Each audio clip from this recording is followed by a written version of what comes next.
Bienvenue sur Leadershift, le podcast qui fait bouger votre leadership.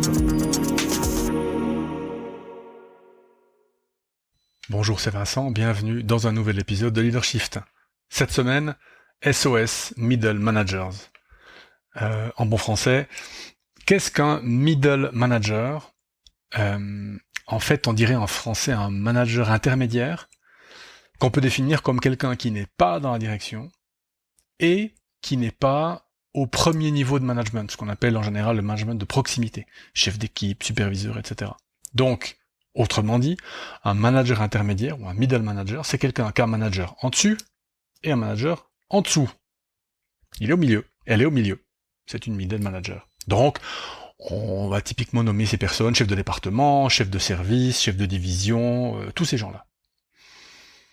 Alors, dans les petites entreprises, je dirais jusqu'à peut-être 50, 60 personnes, on n'a en général pas de middle management, on a des managements de proximité qui rapportent directement à des membres de direction, mais dès qu'on arrive à plus, je dirais, entre 70, 80, 100 personnes, on va nommer des chefs typiquement de département ou des chefs de service pour encadrer tous ces managers de proximité.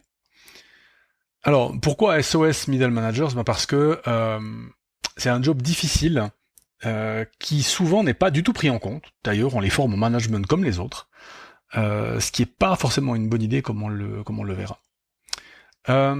Alors, première chose, peut-être, quel est le job d'un middle manager, d'un manager intermédiaire ? Alors, si on résume les épisodes précédents, un collaborateur, une collaboratrice, son job c'est de faire bien. Un manager ou une manager de proximité, c'est de bien faire, bien faire.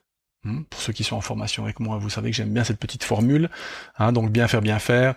On fait faire quelque chose, mais on peut pas simplement le faire, il faut bien le faire. Donc on fait bien faire, mais on doit aussi s'occuper de la manière dont les choses sont faites. Donc c'est bien faire, qui donne 4 exigences. Une exigence de résultat, une exigence de qualité, une exigence de relation et une exigence de... J'ai oublié... une exigence d'influence, je sais plus. Bref, il y a 4 exigences. J'aurais mieux fait de les noter dans ma préparation. Alors du coup, le collaborateur c'est fait, manager de proximité c'est fait, mais alors un middle manager c'est quoi son job ? En quoi est-ce qu'il est pareil aux autres managers, mais en quoi est-ce qu'il est différent ? Ou elle est différente ? Alors, je me base pour cet épisode sur un article de McKinsey, mais j'ai aussi ajouté mes petites choses à moi dans cet épisode. 3 jobs principaux pour un manager, un middle manager. Le premier, évidemment, c'est comme un manager de proximité, c'est bien faire, bien faire. C'est-à-dire que je dois m'occuper de ce que mes équipes, alors mes managers dans ce cas-là, livrent le job qu'on leur demande de faire. Donc ça, c'est, je dirais, quasiment, on va mettre un petit bémol, mais c'est quasiment pareil à un manager de proximité. Par contre, c'est encore plus important à ce niveau-là, il y a 2 autres jobs. Le premier, c'est la création de valeur. Qu'est-ce qui fait du sens ? Qu'est-ce qui amène vraiment de la valeur dans mon département ? Si je suis chef de prod, je peux pas juste produire des pièces. Je dois me dire, mais qu'est-ce qui fait que je vais pouvoir en produire, plus avec moins de ressources, ou d'une meilleure qualité pour qu'il y ait moins de rebut, ou etc. Et c'est valable pour absolument tous les départements. Donc, comment je crée cette valeur ? Comment je suis typiquement innovant. Vous voyez qu'une innovation, parce que, on le verra, les budgets sont souvent alloués non pas aux équipes, mais aux départements, eh bien, c'est à ce niveau-là que l'allocation des ressources va se faire. Donc, je décide de mettre de l'argent dans quoi ? Une machine, de la formation, du développement, que sais-je. Donc, la création de valeur, c'est un job qui, je dirais, apparaît peut-être plus clairement pour les middle managers, donc ils deviennent des connecteurs, puisqu'ils doivent bien se connecter aux autres managers de leur niveau en dessus et en dessous, mais aussi des navigateurs. Pour pouvoir innover, pour pouvoir être un peu plus stratégique, on doit apprendre à naviguer les difficultés dont on parlera tout de suite. Ça, c'est le deuxième job principal. Et le troisième, alors lui qui est nouveau, et je pense que c'est là peut-être l'endroit qui est le plus ignoré par la plupart des organisations, c'est que ce sont eux qui vont développer les managers de proximité. Ce ne sont pas les RH, c'est pas moi en fait qui viens de l'extérieur. C'est tous les jours, toutes les semaines, pendant le one-on-one, pendant les entretiens, pendant les interactions, pendant les réunions de projet. C'est là où vous, middle managers, vous allez développer vos managers de proximité. Et l'outil principal, ça va être le coaching. Alors, vous n'allez pas être coach, mais vous allez utiliser des outils de coaching pour développer ces managers de proximité. Pourquoi ? Parce que ce qui est très important, c'est qu'en dessous, vous avez des managers, vous n'avez plus des contributeurs individuels de qui on peut peut-être encore s'attendre semi-raisonnablement à ce qu'on leur dise quoi faire. C'est de moins en moins le cas et c'est de moins en moins demandé par les gens, mais bon, il faut bien reconnaître qu'il y a encore une certaine partie de la population qui aime bien qu'on leur dise quoi faire, comment ils doivent le faire et pourquoi ils doivent le faire, etc. Bon, à la limite, ça peut marcher avec des contributeurs individuels, des contributrices individuelles, mais avec des managers de proximité, ce sont des managers. Ils ont une équipe à gérer, c'est leur équipe. Et donc, moi, je vous propose une petite formule que j'ai trouvée, qui est le black box management, le management par la boîte noire. Le principe, il est très simple, très très simple. C'est que les équipes de mes managers sont des boîtes noires. Donc, imaginez, je suis chef de département, je sais pas moi, production. D'accord ? Sous moi, j'ai la maintenance, les ateliers, et puis, je sais pas, de l'industrialisation, par exemple. Hein ? On va imaginer que la qualité est séparée. Bon. J'ai 3 managers de proximité qui vont gérer leurs équipes. Eh bien, ces équipes, pour moi, doivent être des boîtes noires. Ça veut dire que j'en contrôle les inputs. Alors, qu'est-ce qu'on a comme input ? Eh ben, par exemple, les ressources que je mets dans la boîte noire, l'argent, les gens, le temps, les types de tâches qui arrivent, parce que souvent ça je vais négocier avec mon chef de département avant moi, par exemple aux achats, dans le cas de la production, ou de la qualité fournisseur, etc. etc. Donc, je contrôle les inputs des boîtes noires, des différentes boîtes noires, ou de ma boîte noire dans mon département. Je donne les matériaux de construction de la boîte noire à chaque manager. Je dis voilà, tu as tant de ressources, tu as tel type de tâche, tel type de coordination à faire. Enfin, je donne un petit peu les grandes lignes de la boîte. Je contrôle les outputs, ou en tout cas j'aide ou je soutiens le manager d'équipe dans le contrôle des outputs, et tout le reste est du ressort de mes managers. Absolument tout le reste. Comment ils s'organisent, comment ils font avec les gens, etc. Ça, c'est de leur ressort à eux. Ils doivent apprendre à gérer leur magasin, leur équipe, leur activité. Donc ça, c'est très très très important, parce que si c'est pas le cas, et si on commence à faire du micromanagement, du management par le détail, alors qu'on est management intermédiaire, on va complètement castrer nos managers de proximité. Alors, il y a une raison pour laquelle c'est souvent le cas, mais on y viendra tout de suite. Donc, le black box management, c'est une boîte noire. Je ne veux pas savoir comment ça se passe à l'intérieur. Maintenant, si mon manager vient me demander de l'aide, me demander de l'accompagnement, me demander un coup de main, me demander un avis, alors bien sûr que je vais l'aider, mais je vais l'aider et je ressors. Je ne reste pas au niveau de l'opérationnel, au niveau du fonctionnement de l'équipe. Ça, c'est vraiment important, parce qu'il faut que les managers puissent être autonomes dans la gestion de leur équipe. Donc, 3 jobs principaux pour un middle manager. Donc, être manager de proximité vis-à-vis de ses managers, donc bien faire. Être un créateur de valeur, connecter, naviguer, etc. On l'a vu avant. Et puis développer les managers de proximité.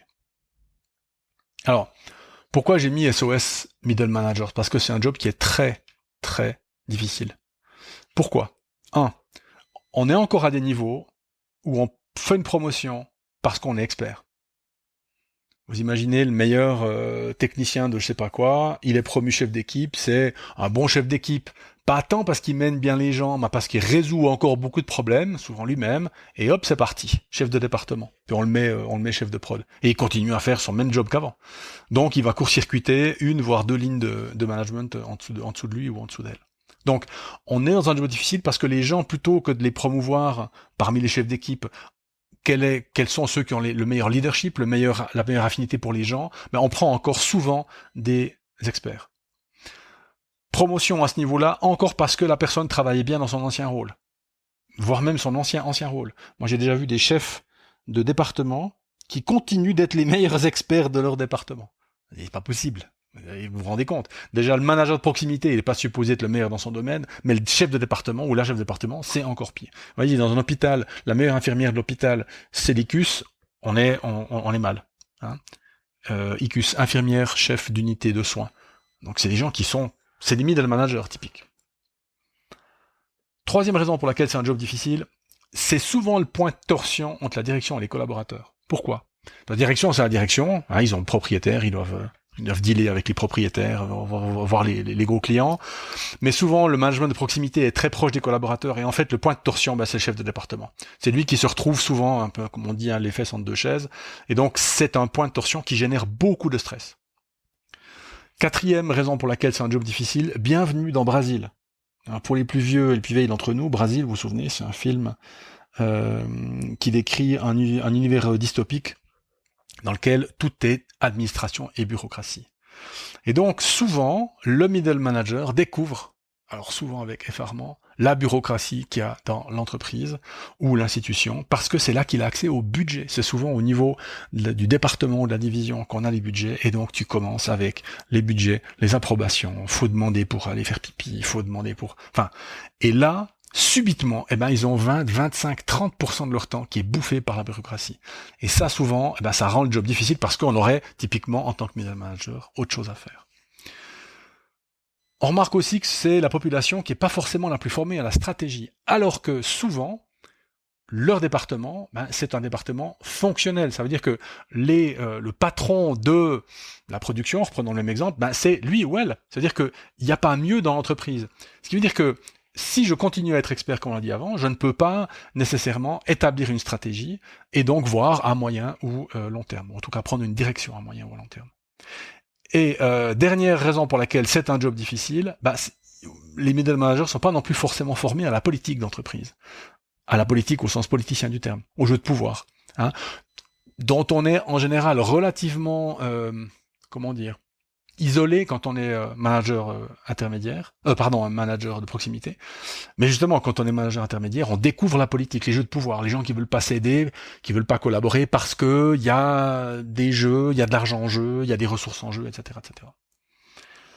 Alors, il est vrai que, je l'ai noté aussi, là c'est plutôt quand on regarde les middle managers, ce sont aussi souvent les plus résistants au changement. Alors vous reconnaîtrez peut-être pas dans cette description. Et il y a une bonne raison à cela, c'est que souvent, les gens qui sont relativement expérimentés dans les entreprises, ce sont des middle managers, en fait. Puisqu'ils sont arrivés là, après avoir fait une carrière en tant que contributeur, peut-être même une carrière en tant que manager de proximité, et donc tac, voilà, j'arrive maintenant, je suis chef de département des ressources humaines, parce que j'ai beaucoup d'expérience, et donc, résistance au changement qui va souvent avec l'expérience. Je le remarque chez moi, j'ai 53 ans, je vois bien que des fois, je commence à me momifier. Mais j'y travaille. Donc, c'est un job très difficile pour toutes ces raisons. Alors, comment faciliter votre travail en tant que middle manager ? Deux choses principales. Un, absolument essentiel de mettre en place une gestion personnelle hyper solide. Donc, déléguer. Déléguer. Vous avez des managers en dessous. Traitez-les comme des managers, pas comme des contributeurs individuels. Ils ont les épaules pour. S'ils n'ont pas les épaules pour, coachez-les. Si vous ne pouvez pas les coacher, vous savez quoi faire. Deuxième chose, mettre en place une gestion personnelle hyper solide, ça veut aussi dire réserver du temps pour vos gens. Réserver du temps pour faire vos one-on-one. Ce sont vos managers qui souvent ont le plus gros levier de performance. Vous gérez 2, 3, 4 managers, ils gèrent 5, 6, 7, 8, 9, 10, 15, 20 personnes. Donc si eux sont bons, votre département va bien bosser. Donc, réservez du temps pour vos managers. Troisième chose à faire pour mettre en place une gestion personnelle hyper solide, réservez du temps pour prendre du recul. C'est essentiel que vous puissiez passer 1, 2, 3, 4 heures par semaine, à lire, à vous renseigner, à étudier, à voir ce qui se passe dans votre marché. Personne d'autre peut le faire. Sauf si vous avez, une équipe qui fait ça. Dans ce cas-là, très bien, vous leur déléguez ça. Mais c'est relativement rare, à part dans les très, très, très grandes entreprises.